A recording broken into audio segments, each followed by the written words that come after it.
Good evening, race fans, and welcome back to Season 14 of the Attrition Sim Race Campus Oval Series presented by SM Racing Products. Tonight, here for round 11 of the series, penultimate round before we declare our first of three iRacing season champions. Of course, still doing the full 36-week overall NASCAR series title. But tonight, here for a little bit of short track racing, which of course is what this league was founded on. It's been a little bit since these drivers have been able to take it back to the shorter tracks where they're used to being. Here at Richmond, though, opened up back in 1953, originally as a dirt track known as Strawberry Hill Speedway, and tonight marks the fourth time that the league has visited this track, twice in the ASRC Oval Series, which was won by Garrett Hess in 2021 Season 1, and then Brad Ringer in 2022 Season 2. And as well, Johnny Bell took home a win at this track in the Pro Mazda for the ASRC Open Wheel Series back in 2021. Of course, this track obviously is hosted NASCAR, considering we're following the 2003 NASCAR season, but it's also hosted races for the Indy Racing League, Silver Crowns, and various USAC sanctioned races. Along with that, of course, like I said, following the real world 2003 racing season, in real life, this race was a rain shortened race. Joe Nemechek took home the win of that one. I believe 7 laps before the scheduled distance to end anyway, so a little bit less controversial than perhaps the real world range shortened race that we had go on yesterday. Regardless, drivers are making their way down to the starting grid, so how about we take a look down at how things will be shaken up here this evening. Starting out on the pole there in the Trailer Park Dude number 01, that is going to be championship points leader Kevin West. On his outside, though, in the Harley Davidson number 44, that's going to be Mr. Mark Royce, followed by a multi-time league champion in the Nihon Tiger 85, Brian Sabelski, rolling it off position number 3. Fourth place going to be going back to league administrator Jason Gardner in the ASRC 93, followed by the 188 of Joshua Rudolph back in position number 5. Sixth place going to be going back to the CZ Robotics 24 of Corey Logan, followed by a whole swarm of Canadian drivers back there. We got the Liquimali 38 of Brandon Feeney, followed by the Mooselander 42 of Michael Sparks. Then we have Johnny Bell rolling off position number 9, driver out of Pittsburgh, Pennsylvania for Dirt TV. And then finally rounding out the tail end of this 10-car field, another one of our Canadian drivers. That's going to be none other than Mr. Daniel Sparks. So, of course, a little bit of a shorter field here tonight here on Memorial Day. With holidays, generally we see a little bit of a smaller driver turnout, but of course, this is the penultimate round before we declare our first of 3 champions throughout the season here for 2024. Right now, going into tonight's event, Kevin West leads the point standings in that 01 machine over Brandon Feeney by just about, looks like 208 points, if I know how to do math, and that is very questionable. But yeah, it's looking like 200 points is the gap between Kevin West and Brandon Feeney right now. Then Jason Gardner is back in third in the championship standings. That's going to be Jeremy Morrow and Joshua Rudolph rounding out your top 5 in points right now. That said, though, IRC.com pace car has made the dive down to pit lane. Green flag is up in the air here at Richmond for the Richmond 100 here tonight. Kevin West off to a very early lead, already several car lengths over the rest of the field going down into turn number 1, but it's still side by side between Sabelski and Royce here. Royce having a bit of trouble coming off of turn number 2. Big wiggle going down the back straightaway there, but he manages to keep it side by side with Sabelski here. So far, so good. West crosses the line, and we managed to get lap 1 underway. And considering that this is one of the smaller tracks here on the schedule, always good to make it through these starts and restarts without any sort of difficulty. Looking around the field, looks like things are starting to single file out here just a little bit. Closest battle on the track right now is between Feeney, Jason Gardner, and Michael Sparks right now for 5th, 6th, and 7th. We see Feeney go down to the bottom trying to make the move down beneath Gardner. Will he be able to make it happen? Not quite close enough. Just behind, though, Corey Logan managing to get down below Michael Sparks in that Northlanders 42. That will be a position gained for the 24 machine here. But already 4 laps in the books. Clicking off 22-second laps here at Richmond, which is nearly twice that of what they were doing at Auto Club Speedway last week for round number 10. Of course, Jeremy Morrow took home his first league win last week. Unfortunately, unable to have him come out here tonight. With it being the holidays, a lot of drivers are out on vacation right now, but still got a pretty decently sized field out here. Right now, Kevin West is pretty much checking out here, along with Mark Royce as well. About a second between the 44 and the rest of the field right now. Ryan Zabelski also has a little bit of a gap to play with, so your top 3 right now really just pulling away from the rest of the field. You can over here see Sabelski pretty much no pressure from behind. Joshua Rudolph all the way back here, back and forth, with Jason Gardner starting to put the nose in there, start to see if he can't try and make some moves on there. But of course, Feeney is just behind as well. So really, it's these cars 4th back through 6th we really need to keep an eye on here. This is where the closest battle is going on, and they're also Logan, Sparks, and Bell also having a bit of their own battle back at the tail end of things as well. 7th on back through 9th. Fortunately, it looks like Daniel Sparks did not make the call to the grid. So unless we see him get back into the car later in tonight's event and start just a couple laps down, looks like ninth place is really the worst you can finish here tonight. And considering how close the point standings are generally throughout the field, that really isn't such a bad thing. But yeah, you can really see down there at the bottom of the screen, your top three drivers have just really clocked out here. A 1.2 second lead for Kevin West. Then Brian Sabelski has nearly 2.5 seconds between himself and Joshua Rudolph right now. But we still have a long way left to go. This is a lot more like a traditional ASRC Oval Series race. Of course, prior to doing this whole Gen 4 thing, the original format for the league was all short tracks all the time, 100 lap or 100-mile races, whichever came first. So this is a lot more traditional for some of these veterans here in the series. Brian Sabelski, Jason Gardner, Corey Logan, Johnny Bell, drivers that have been here in the league for a very long time now. This is a little bit of a return to form to them. But of course the big question though is how will that shake up against the drivers who have more of their experience in this league here in these Gen 4 cars running just the general NASCAR season. Because of course right now Kevin West, Mark Royce, both comparatively new drivers that started either this season or last season that so far are doing very solid so far this evening. Of course the highest running longtime driver here in the league is Brian Sabelski, who has taken home a couple of championships here in the ASRC Oval Series. Fortunately, only running part-time here in ASRC this season, doing double duty with another Monday night series. So always great to see the driver of that 85 machine out here on the track when he is able to be here. Coming into tonight's event, he is only being scored back in 29th in the point standings right now. Sabelski so far only able to do Darlington and Auto Club leading up to this. Only 2 starts for this driver prior to tonight's event. But honestly, not terrible finishes for those races. Brought home 6th at Darlington and the 9th at Auto Club last week out of the 18 drivers that showed up for the California 125. Sabelski managing to make the move on Royce, though. Royce starting to potentially fall back here just a little bit, as we still now have nearly a 4-second gap between our race leader Kevin West and the rest of the field.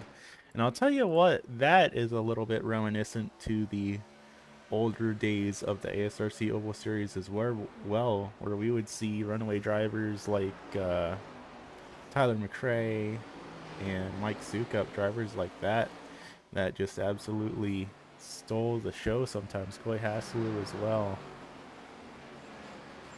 And of course, heading into the Gen 4 car, going into the larger ovals and the more NASCAR-oriented side of things, we've seen some drivers leave and newer drivers come in, sometimes retired drivers even coming back into the fray. As a big wiggle for Mark Royce coming out of turn number 2 there. That's going to be costing him a whole lot of ground here. Almost already a second behind Sabelski just from that little bit of a bobble.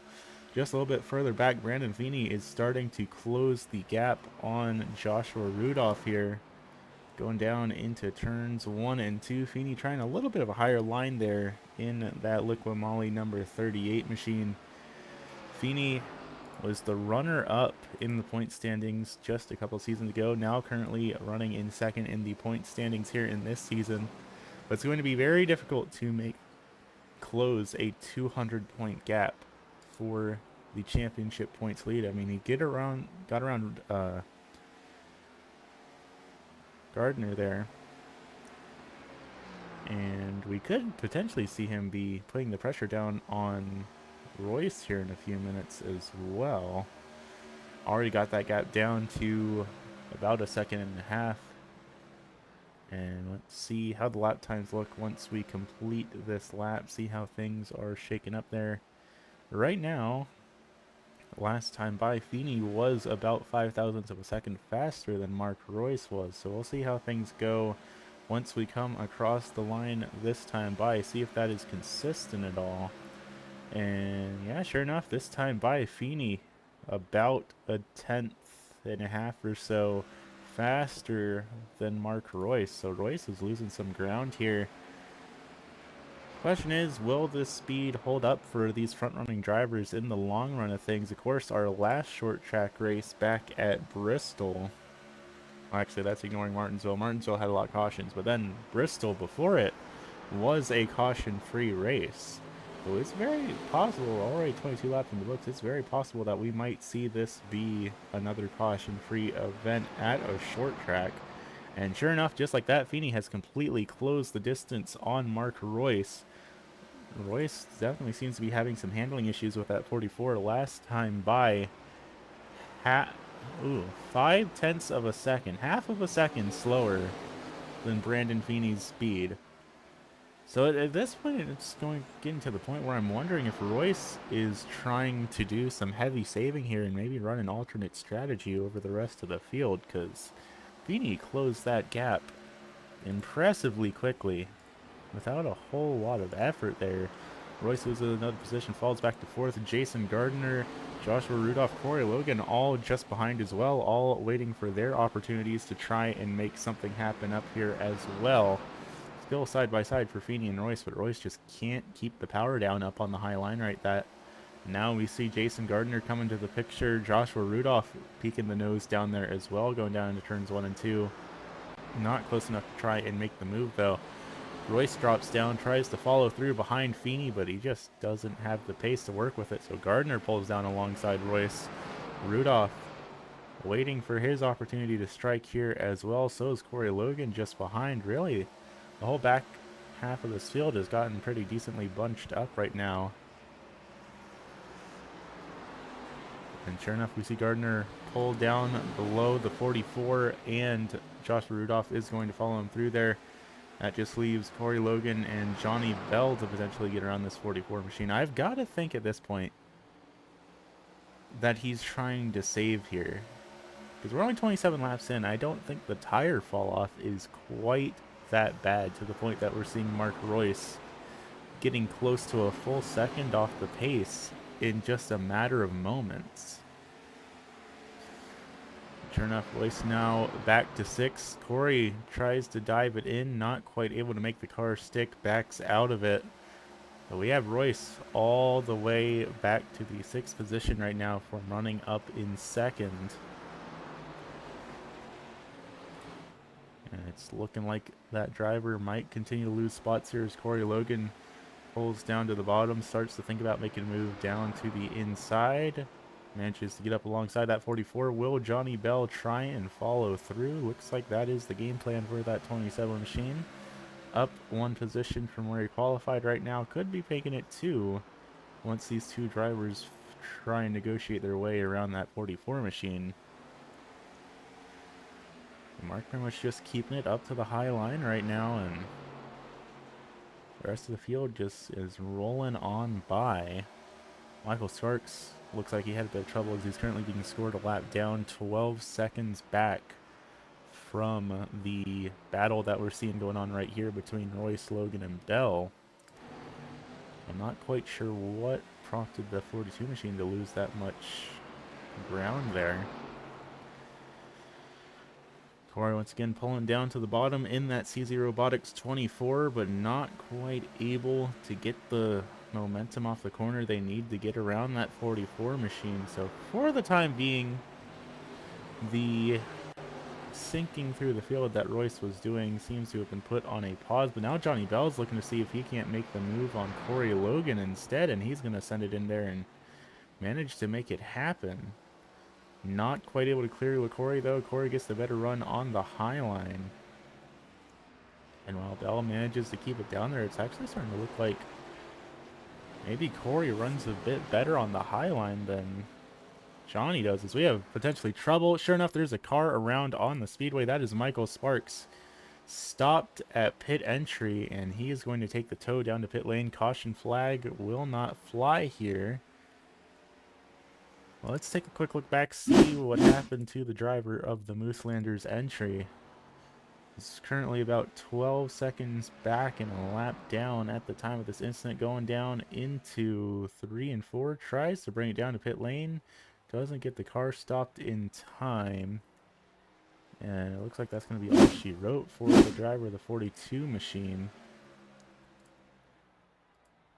But still battling side by side for Johnny Bell and Corey Logan. It looks like Johnny is going to make the move happen on that CZ Robotics 24. Neither of them have managed to get around Mark Royce, though, so Royce looks like he is sunk. Well, never mind. I take that back. I was about to say Royce looks like he is sunk as far back as he's going to fall for the time being, but then Johnny just brings it on down low, makes the move, but again, Royce bounces back, managing to get enough momentum off the high line to at least keep pace with these drivers down on the bottom. And it looks like neither of them just quite able to get the momentum they need to make these passes happen here. There we go. Sure enough, now Johnny Bell clears Mark Royce. I'm almost wondering if Royce is going to bounce back from this as well. Does not quite look like he's going to be able to. How about we look up at the battle for the third position right now, side by side for Brandon Feeney and Jason Gardner here in that number 93 machine. This is the battle for the final podium position as we run right now. Joshua Rudolph sitting just behind, waiting for his opportunity to potentially get involved in this battle as well. Gardner is going to make the move on that 38, but Feeney keeps it up into, or side by side with that number 93, so not quite able to let Gardner clear him. Now Gardner is clear. Is he going to move up? Yes, he is, but he goes back down to the low line to try and keep running the bottom. Feeney continues to run up on the top.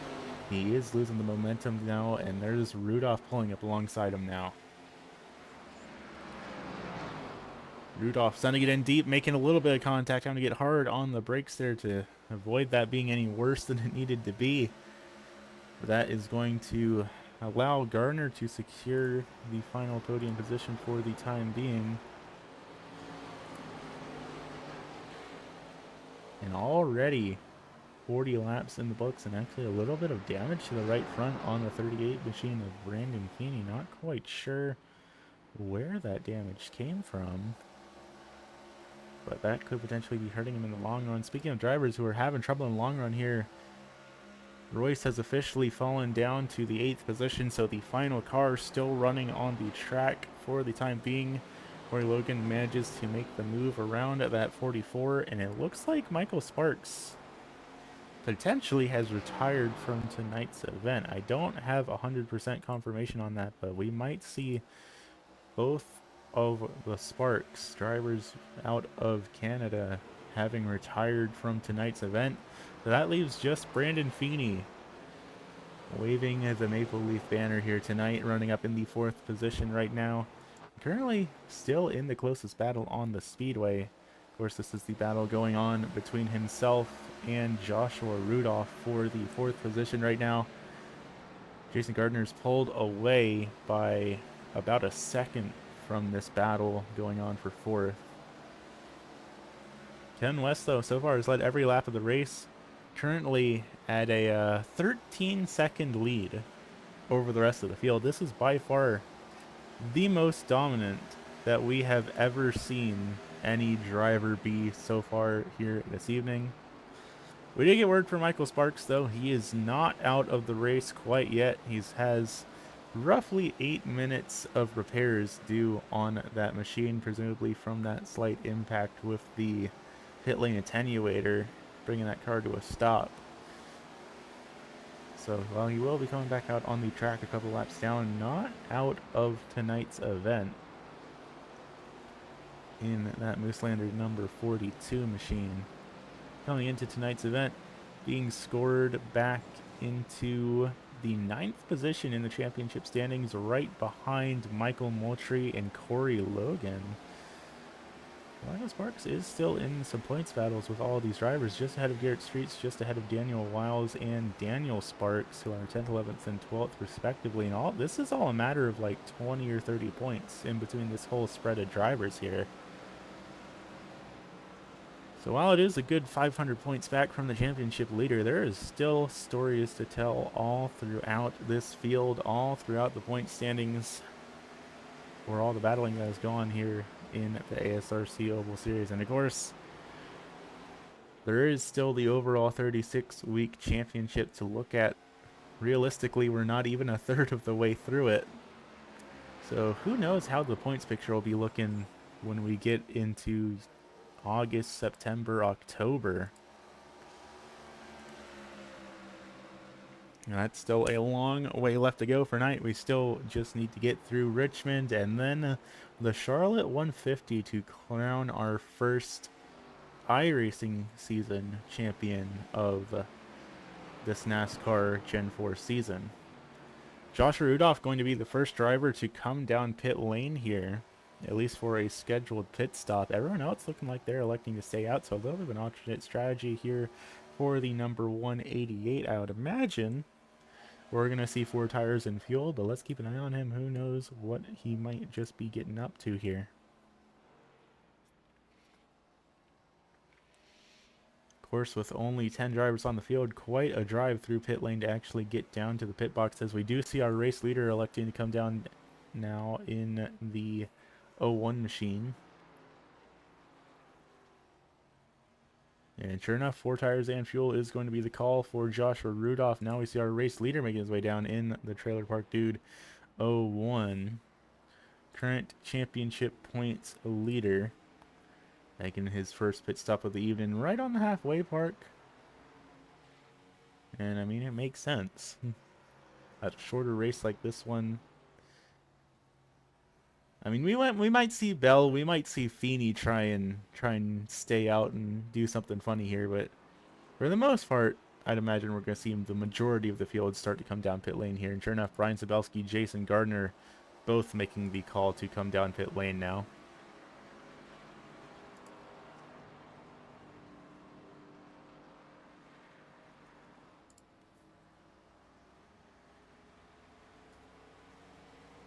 And sure enough, Feeney and Bell elect to stay out so far here this evening. Of course, they might just be waiting an extra lap, or they could be just trying to do a zero stopper. So who knows quite what those 2 drivers are cooking up right now. But definitely folks that we need to keep an eye on. 14.6 seconds for Sabelski, 15.3 for Gardner. So it looks like Gardner maybe took a little bit extra fuel there. But up at the front, side by side for our 2 race leaders running their usual way alternate strategies on pit lane. But Feeney will be at least taking home a bonus point or 2 here this evening for leading some laps here tonight. Potentially Johnny Bell as well, if Bell manages to stay out longer than Feeney does. Bell is actually the only driver in the field that has taken home a win at this track in the entirety of league history. It was not for the Oval Series, it was in the Open Wheel Series in the Pro Mazda. But Johnny Bell does have a win here at this track nonetheless. And who knows, we might finally see one of these alternate strategies actually paying off for these drivers. That said, they do have race leader, or at least former race leader, Kevin West, about 5 seconds back, rapidly closing the distance. He is going 2 seconds a lap faster. Actually, pretty much everyone on the track right now is going 2 seconds a lap faster than Feeney and Bell are.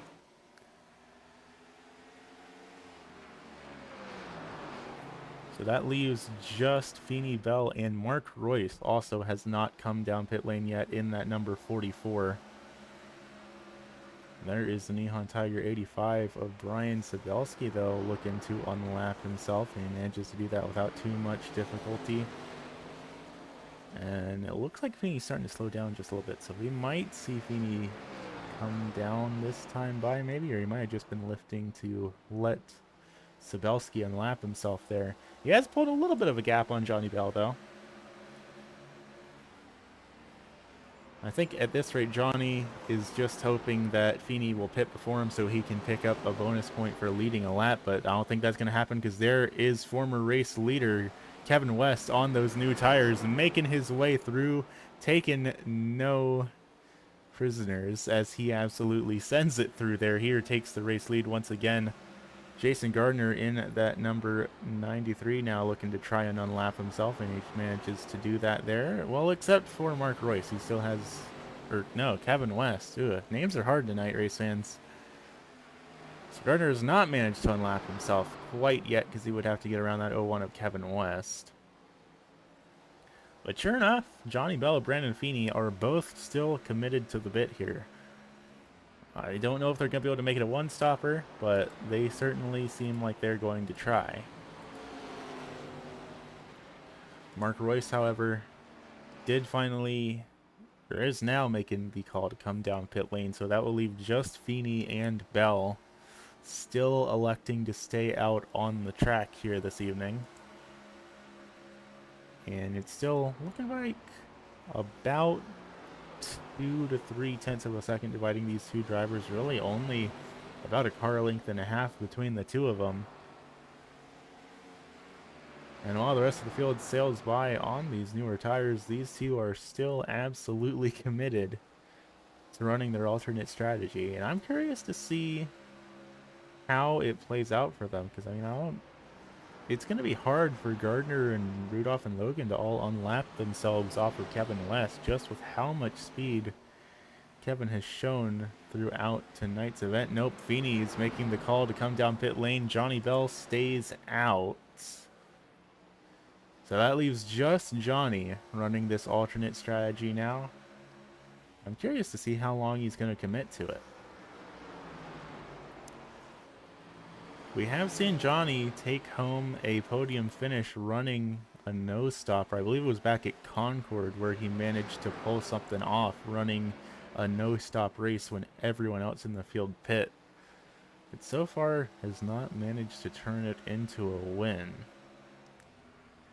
But who knows? It's a driver that I always keep my eye on, because you never know quite exactly what he's going to try, and I'm sure that eventually one day this is going to work out for him.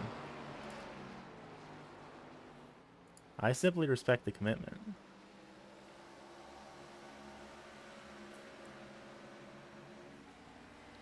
Currently looking at the lap times, let's see how they look as Mark Royce tries to make the move around that 27 machine.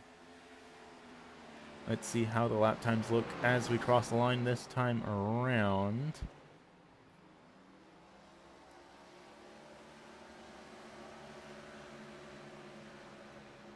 A 23.9 for Johnny Bell, a 22.9 for Brian Sabelski. So Bell on this strategy currently about a second slower than everyone else on the field. But considering that Sabelski is the only other driver on the lead lap, it might just play out for him. He's going to come down pit lane now.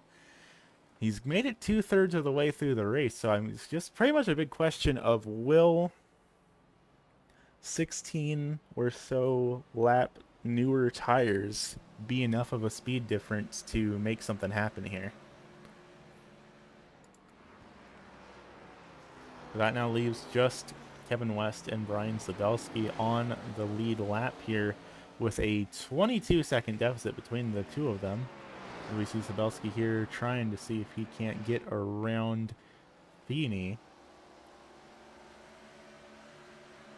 But at this rate, I think mostly Kevin West and Brian Sabelski are maybe hoping for a caution and just have everyone else in the field be trapped a lap down, and then they only really have to worry about each other for the rest of the race.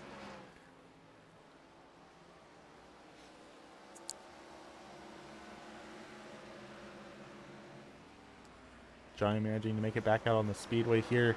Getting lapped by Kevin West, though, so that will be putting Johnny 2 laps down. That might complicate the strategy there just a little bit. And now we see Sabelski actually has his head on the chopping block, potentially being put a lap down here as well.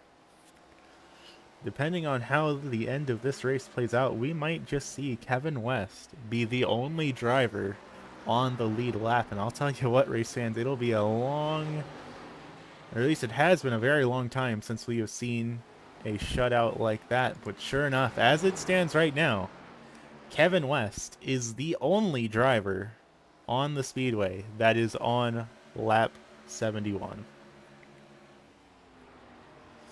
And of course, should a caution flag fly, Brian Sabelski currently is the driver in the lucky dog position, so he would get his lap back, but everyone else would be stuck down there. So this is certainly a very difficult situation for everyone involved. Of course, everyone out here on the track is still battling for position with each other. There is still that to go for, but right now it's looking very difficult for any of these drivers to potentially vie for the race win here tonight.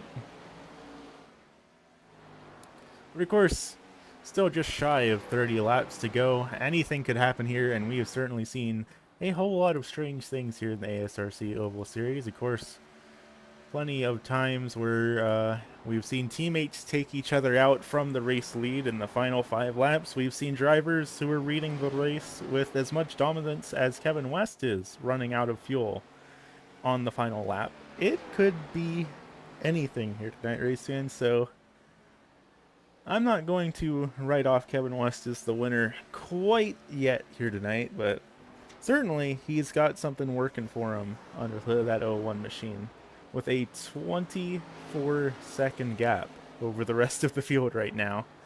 The next closest battle is about a 2-second gap between Corey Logan and Brandon Feeney, but right now everyone is mighty spread out around the track right now, so how about we actually re-ride on board, get some sights and sounds from our very dominant race leader at the time being, Mr. Kevin West.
15 laps left to go here at Richmond, and Kevin West has managed to pull it up to a 28-second gap over second place right now in that 01 machine.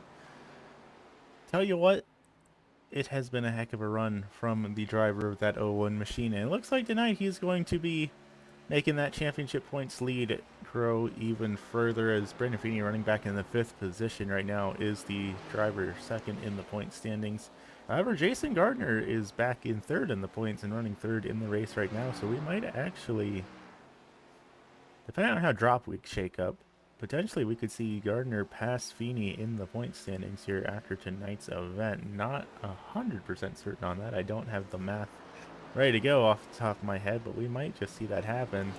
Speaking of things going on the track, though, Brandon Feeney starting to close the gap on Joshua Rudolph. This is for position here with 13 laps to go. This is the battle for 4th between these two drivers, and Feeney seems to be closing up that gap pretty readily, down to half a second between the two of them. Last time by, Feeney was about a 1/10 of a second faster than Joshua Rudolph, and now, of course, that gap has been closed up to about less than 1/10 of a second. Feeney trying to make the move happen on the outside line. With 12 laps to go, he manages to pull ahead, but not able to keep the speed on the high line. Rudolph drifting up just a little bit there through the corner. Side by side here for the 4th position. Feeney with damage on the high line, Rudolph down on the bottom. It doesn't seem like either one of these drivers has quite a clear advantage. Feeney manages to clear Rudolph. Will we see Rudolph send it down low, try and make a dive happen? No, he is not. He's going to filter on back behind Feeney. Maybe see if he can't pick something up here with 10 laps left to go here at Richmond. Now falling back here just a little bit to about 0.2 of a second between the two of them. Now make that 0.3 of a second across the start-finish line, and sure enough, Rudolph drives it back down to the bottom, running the very bottom of the speedway, closes it back up just a little bit, but then loses that momentum again back down the back straightaway. Feeney now pulling ahead to about 0.4 of a second over that 188 machine. With 8 laps left to go, Rudolph, I don't know if he has the tires left to make that move work. And of course, I say that he closes the gap back up to 0.2 of a second through the corner. So he's definitely making some ground up running the bottom line. It just looks like he's having a hard time carrying the speed down the backstretch. But it's not over yet in this battle between these two drivers. Rudolph not quite going as low anymore, at least not on corner entry, going a little bit lower on corner exit here. As just behind you can see race leader Kevin West looking to potentially try and put these two drivers down a lap as well. But with only 7 laps to go here, if anyone's going to be making a move on each other, they need to do it right here, right now. And really, it's looking around the speedway, it's looking like this is the only set of drivers that are close enough to try and make something happen. Rudolph closing in, just trying to find a way to get that last little extra ounce of speed here over Feeney. As Kevin West crosses the line, big high five up in the air, 5 to go here at Richmond. And we see Rudolph go down to the bottom. He's going to try and make the move happen here, coming out of 2. Not quite close enough. Gonna try send it down to the bottom again, but still just not close enough to Feeney to get up alongside him when he sends it down into the corner like that. 4 to go now here at Richmond. Kevin West closing the gap on these two drivers very quickly. He might actually try to put the two of them down a second lap as Rudolph pulls up alongside Feeney. Might be able to make the move here going down into 3 and 4. Big send out of the 188, but not quite able to. He's got the nose ahead, but he's not going to be able to clear Feeney this time by. 3 laps left to go here at Richmond. Still side by side, but Feeney slows down just a little bit in the middle of the corner. Rudolph manages to clear him. Now Feeney might be trying to send it down on the low line, as again, race leader Kevin West, the only driver still on the lead lap, just behind this battle. He's got a front row seat to the action going on here. That's going to be 2 to go here at Richmond. As long as nobody makes any sort of mistakes, Kevin West is good to go here tonight because, of course, the yellow flag will not fly after the white flag does. And sure enough, white flag up in the air for our race leader as Feeney starts to fall back from this battle. Will we see Kevin West attempt to overtake the 38 here on the white flag lap?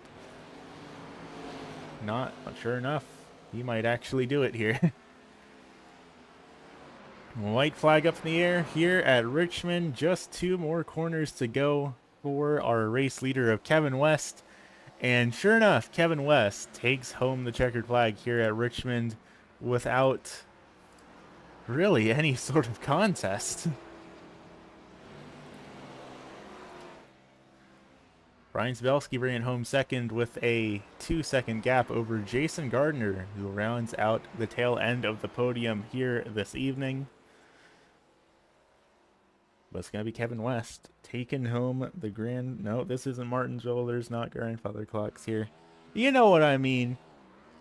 Kevin West is going to be burning it down here tonight as he takes home another race win.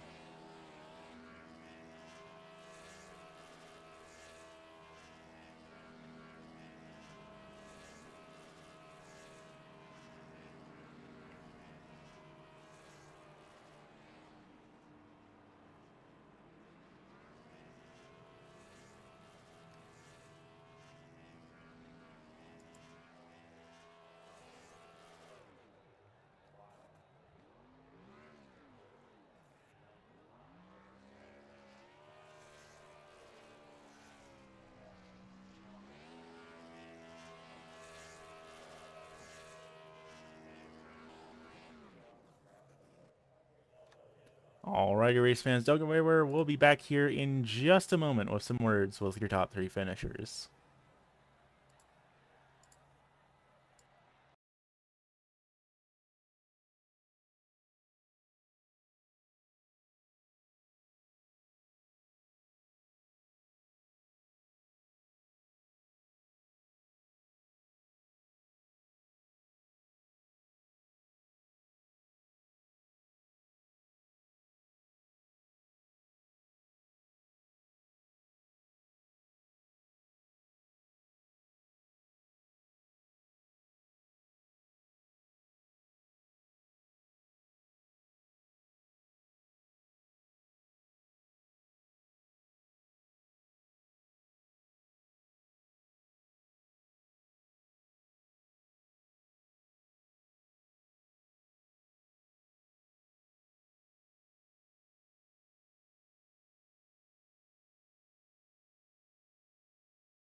Alrighty, race fans, welcome back to Richmond Raceway for round 11 of season 14 of the Attrition Sim Race Campus Oval Series presented by SM Racing Products. Up here in the booth with me, Mr. Kevin West taking home another race win to his name. I believe this is actually win number 4 for you here tonight. And I'll tell you what, that is the most dominant win I've seen someone do in the Oval Series in a very long time. How are you feeling here tonight? Feeling pretty good. Had a great race. Caution free. Can't complain about that. I think the big question everyone wants to know here is what magic did you work here to be the only driver to finish this race on the lead lap? It's probably a combination of my best car and probably my best track. Once I get into like a rhythm here and get my my throttle control down and all that, I'm pretty much unstoppable. Fair enough. That certainly seemed to be the case. As far as I'm aware, this is the first race we've had with only one driver on the lead lap since we switched over to the NASCAR style cars and quit being a short tracks only league. So you've got that going for you. You're the first driver in this era of the league to pull that feat off. I mean that feels pretty good, man. Um, I kind of thought maybe halfway through the race that I might be able to lap the field, so that I made that my goal around lap 50 to try it, and we got it done. Fair enough. I mean, it certainly seemed to work out for you. And this should be giving you a nice little points boost in the championship standing. Of course, you are already the points leader heading into Charlotte next week for the one and only 150-mile race we have for the entire season. How do you think you'll be faring for the not weather delayed Charlotte race next week? I'm looking forward to it. I'm pretty good at Charlotte. It's probably my best mile and a half. So I don't know if I'll lap the field next week, but we'll give it a shot. Fair enough. I mean, you're doing pretty good in the point standings right now. I guess first, how confident are you feeling in taking home the championship for this sort of iRacing season we've got going on? And secondly, do you think you'll be able to make that happen for the overall 36-week championship going, I think in what, October is when we're going to be finishing this off? No, December. Okay, that's great. Yeah. Well, I love my chances for the 12 week here. I've been running up front, winning, leading laps. So if we just keep doing what we're doing, we should be able to wrap that up. Um, 36 weeks is a long time. I mean, there's a lot of racing to do between here and there, so anything can happen there. But we're going to give it our best shot. Fair enough. If nothing else, you've certainly made a very good starting point so far here in season number 14. Yes, sir. I want to give a shout out real quick to all my mobile homies over on TikTok, and appreciate you doing the broadcast as well. Good deal. Well, of course, thank you for coming out here tonight. Congratulations on taking home your fourth win of the season. And I look forward to seeing you next week over at Charlotte. We'll see you then. And finishing back in position number 2, Mr. Brian Sabelski running part-time here this season, but showing you still have what it takes to run up with some of these newcomers here in the field. How are you feeling here tonight after 100 laps? Pretty good. Kevin spanked us all. Yeah, he's just really good at this track, and it really shows. But yeah, things felt good. Car felt nice and steady. It was nice to watch people drop back as I passed them because they burned their stuff up too early. Uh, yeah, feel pretty good after all that. Yeah, I mean, even if it is a lap down, a second place finish is still a second place finish. I guess the big question here is that knowing what you know now, is there any possible way you could have seen yourself taking home the win here tonight? Is there anything that could have gone differently? Kevin could have gotten stuck in someone's rack. That's about it. Fair enough. I mean, he certainly put on a heck It of a was run. just too yeah, it was just too strong on on just driving. He was just really, really consistent and able to be fast as well. So, I don't know if I had much for that. Yeah, that's definitely fair, but even then, you still managed to take home a second place and put the beating on everyone else in the field except for him, so you still got that going for you. Yeah, we'll take that. Of course, next week, 150 miles at Charlotte. How are you feeling about your chances over there? Pretty good. As long as we can stay out of trouble. Charlotte is a track I feel like is one that kind of lures you into making dumb mistakes when you don't need to, and it's just kind of a thing where you you just need to be careful and work your way through everything and get through the other side in one piece. Well, don't make dumb mistakes seems like a pretty solid strategy to me. And of course, let's see, coming into tonight, back in 29th in the point standings right now. So I don't entirely think you'll be able to take home the championship for this 12 weeks, but No, of how do you course not. think you're feeling for the overall 36-week championship? Where's your goal to be finishing in that? Wherever I can, just really just trying to do my best and figure out what I can do, and maybe try and looking toward the end of the last season there, just kind of trying to maybe make a run at the end there. Fair enough. I would imagine that we're still going to be seeing you roughly as part-time as you've been so far here in season 14. Yeah, for a little bit over the summer, I'll probably have one or couple more races. I'll show up, and then September wise, I should be back on the grind here. Good deal. Well, that sounds like a plan for me. Before you head out for the evening, though, of course, gotta let you get ready for Charlotte. But before you leave, the microphone's all yours, Mr. Sabelski. Who you want to thank for making things happen here tonight? Well, thanks as always, all the fine people out here on Twitch who are making this possible and being here and having a good time hanging out. Folks at McConey Setup Shop, official setup shop of NASCAR. Um, SM Racing Products, they sponsor all of this and make good button boxes, kind of make all the good things possible. Trying to think here, who else? That's about it for now. Good deal. Well, thank you for coming out here tonight, and I look forward to seeing you at Charlotte next week. Absolutely. Catch you later.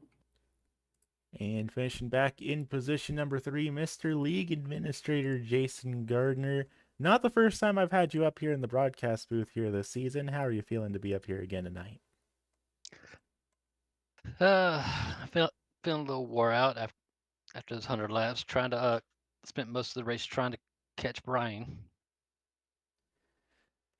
Yeah, it seemed like there pretty much you three did have a whole lot to play with here over the rest of the field, but at the tail end of things, pretty spread out all throughout the field. So third place, all things considered, still a pretty solid finish here tonight.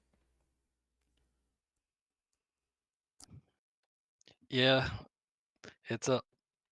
I pretty much used the same strategy for this track. Richmond's actually not one of my best tracks, so I kind of started to just race the track and not everyone around me. And to be honest, after doing that at Martinsville, I think I might have caught on to something. I might have to start doing that every weekend. Fair enough. I mean, it certainly seemed to work out for you here tonight. Of course, it's not really looking like anyone had anything for Kevin here this evening, but do you think there's anything you could have done different here to have beaten Brian? Oh yeah, Kevin. He was in a completely different zip code in terms of both where he finished. Well, so far ahead, plus the amount of speed he had. But yeah, for Brian, I probably could have. I don't know.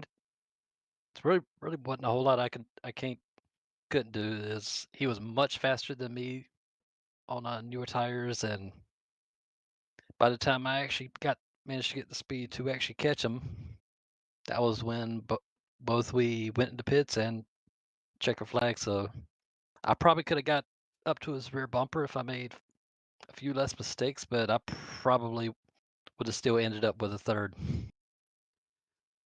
Fair enough. Still a heck of a run here tonight. And then, of course, next week, heading to the closest thing the Oval Series has to an endurance race for 150 miles at Charlotte Motor Speedway. How are you feeling about your chances there? I'm optimistic. I mean, it's not the first time we ran 150 miles at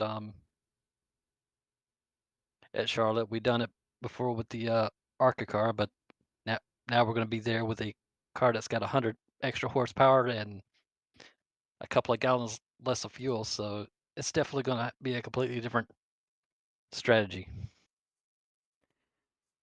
Fair enough. Yeah, I think it's going to be a heck of a race one way or another. And of course, coming into tonight, third in the championship standings. I'm not quite sure how things are going to look once we get the points posted here for tonight. But how are you feeling about, if not the championship, depending on how the points look, potentially at least getting around Brandon and coming home runner-up here this season? If I manage, if I manage to do that, I'll consider that a win for me. Fair I mean, enough. Kevin's been dominant all this season, so if I can get a second, that'll be a huge win. And that also begs the question, look at the bigger picture of things. How do you feel about your general prospects with the overall 36-week championship? Again, I feel optimistic. The only thing I can do is try not to make major mistakes. Try to stay consistent and finish in the top 5 or top 3. Well, that seems like a pretty solid plan to me. But of course, I won't keep you here all night. The microphone is all yours, Mr. Gardner. Who do you want to thank for making things happen here this evening? First off, I'd like to thank you for streaming the Oval Series. Been streaming it for how many years at this point? An I've amount. actually lost. A couple. But yeah, I'd like to thank you. I'd like to thank everybody out there who's watching right now, and I'd like to thank everybody who came out and participated. Without these individuals that raced today, this league would not exist. Good deal. Well, thank you for coming out here tonight. Congratulations on the podium here this evening, and I look forward to seeing you next week at Charlotte. I'm looking forward to be there next week too. You heard it here first, race fans. Your top 3 finishers here this evening: Kevin West, Brian Sabelski, Jason Gardner for your podium finishers here tonight. But of course, those weren't the only drivers that attended this evening's event. So how about we take a look down at our race results? Of course, these are unofficial, but as they stand right now, after our top 3 podium finishers, we got Joshua Rudolph right home back in 4th with Brandon Feeney rounding out the top 5. Back in 6th, going to be Corey Logan in the CZ Robotics 24, with Johnny Bell back in 7th. Mark Royce in the 44 back in 8th, with Michael and Daniel Sparks rounding out the tail end of the 10-car field here this evening. So, of course, that's just about all we got here from the ASRC Oval Series here at Richmond. Next week, the Charlotte 150 for the longest race of the entirety of the 36-week NASCAR Gen 4 season that we are doing here in ASRC. So it's bound to be one heck of a show. But for now, that's all we've got here. Be sure to tune in same day, same time next week, Monday night at 10 p.m. Eastern.